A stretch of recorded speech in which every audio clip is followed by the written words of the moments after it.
कशा प्रकारचा आनंद आहे? नक्कीच आनंद हा खूप मोठा आहे आणि या सगळ्या आनंदाचं श्रेय हे आमचे शिवसेनेचे नेते माजी मुख्यमंत्री आणि आत्ताचे सध्याचे उपमुख्यमंत्री माननीय एकनाथजी शिंदे साहेब, आमचे खासदार श्रीकांतजी शिंदे साहेब आणि या बदलापूर शहराचे शहर प्रमुख वामनदादा म्हात्रे, माझे पती प्रवीणभाऊ राऊत आणि आमचा समस्त राऊत परिवार आणि आमचे जे कार्यकर्ते आहेत, मतदार आहेत, त्यांना सगळ्यांना याचे श्रेय आहे. याच्यासोबत मी मित्रपक्षांचे पण धन्यवाद व्यक्त करेन की त्यांनी माझ्याविषयी आदर भावना दाखवली असेल, प्रेम भावना असेल किंवा कुठेतरी निवडून न येण्याची भीती असेल, काही असू शकतं. मी काही टीका करणार नाही, पण मी मनापासून त्यांचे धन्यवाद व्यक्त करेन.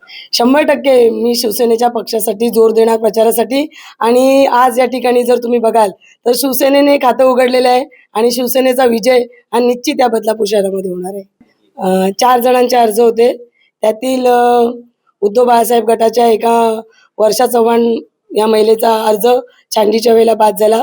दुसरी बीजेपीची कांचन भावसार, तिचा छाननीच्या वेळेला बाद झाला आणि आज प्रज्ञा सूर्यवंशी आणि आमची ताई येवले ताई यांचे 2 अर्ज होते, बीजेपीचा आणि BMPचा. तर त्यांनी दोघींनी आज माघार घेतलेली आणि मला सहकार्य केलेलं आहे.